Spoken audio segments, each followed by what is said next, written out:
Hey everyone, welcome back to another episode of Whispers of Myth. Today we dive into a baffling mystery that has really left people and investigators puzzled and intrigued. And that is the strange disappearance of Brian Shaffer. So we'll get right into it. Brian Shaffer, he was a medical student at Ohio State University. And his story really begins on a seemingly normal evening in 2006. So he decided to go out for a night on the town in Columbus, Ohio, just kind of unwinding at a local bar called the Ugly Tuna Saloona. Yeah, a spot really popular among students and locals. So what makes Brian's disappearance really so perplexing is what happened, or rather what didn't happen. So at the end of the night, security cameras at the bar captured Brian entering the bar, but here's where it gets really, really weird. He was never seen leaving. Yeah, that's right. Now, despite thorough reviews of the footage, there's no evidence of him exiting the bar.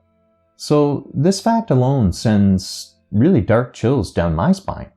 Happened to Brian Shaffer. He was an OSU student who disappeared back in 2006, never to be seen or heard from again. When it comes to missing persons in Ohio, there is one name that probably resonates more than any other: Brian Shaffer. His case has the makings of a Hollywood movie. A young medical student last seen going up this escalator to a popular campus area bar, but video never showed him leaving.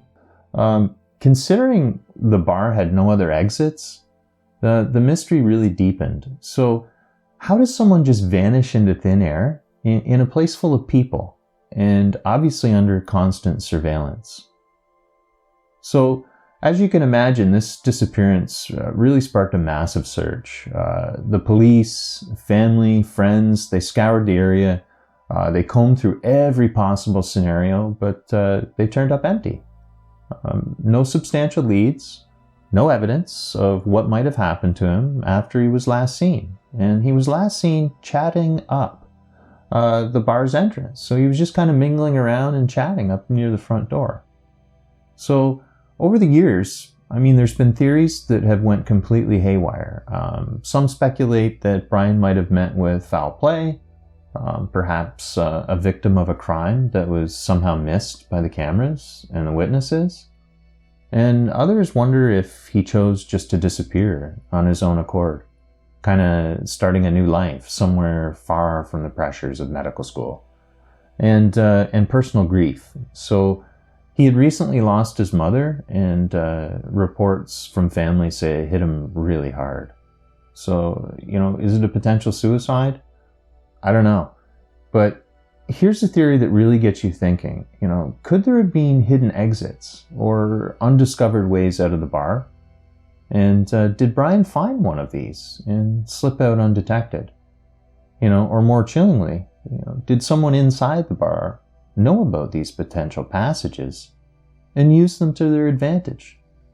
The building's layout and the possibility of unmonitored areas might hold clues that are yet to be fully explored. So, as of now, Brian Shaffer still remains missing, and his case remains as one of those deeply, deeply unsettling cases that really seem more like a plot from either our darkest myths or really a twist-filled thriller from Hollywood. So every year that passes adds more layers of speculation and mystery around really what happened. What happened to him? Nearly 14 years after Brian disappeared, this photo recently started circulating of a man, supposedly homeless and American, in Tijuana, Mexico. It said, "Help locate." Facebook groups dedicated to finding Brian swore it was him. The theories grew rampant. Brian was alive. So we brought the photo to the attention of Columbus Police and Detective Blanche Tucker. When you first saw this, what did you think? I was like, wow, it could be. Could it be? It's a possibility. Because it does look a little like him. It does. It was the first big break for the Brian Shaffer case.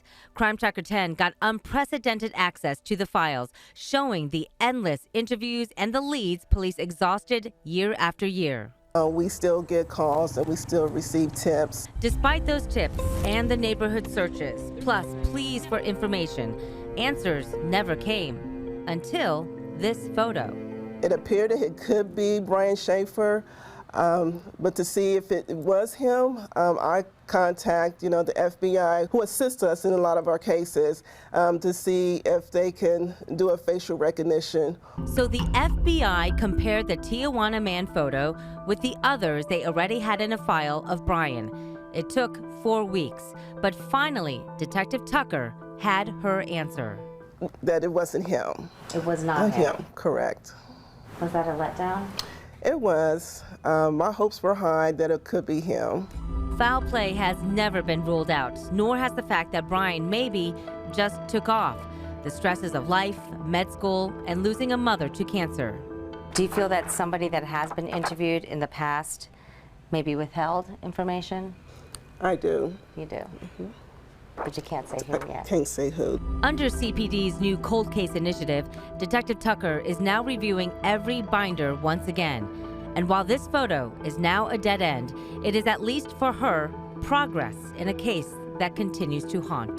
It would mean closure. Not just closure for us, but closure for the family and the friends. For Crime Tracker 10, Angela Ann, 10 TV News. There is still a reward for any information that could help solve this case. You can leave your tip anonymously with Crime Stoppers of Central Ohio, and there's the number, 614-461-TIPS. For me, it's cases like Brian's that remind me that not every case is cut and dry, and that darkness does lurk, really just beyond the front porch. I mean, it also pushes us to really keep questioning, keep digging for truth, no matter how elusive that it might seem. So, what do you think? What do you think happened to Brian Shaffer? Are there any angles or theories you feel haven't been adequately explored? This is one of those times. I really look forward to reading your thoughts and your theories in the comments below. Maybe together we can shed more light on the mystery that continues to haunt the city of Columbus. So I really hope you enjoyed this episode of Whispers of Myth, and thanks for tuning in. And remember to like and subscribe. Thanks, guys.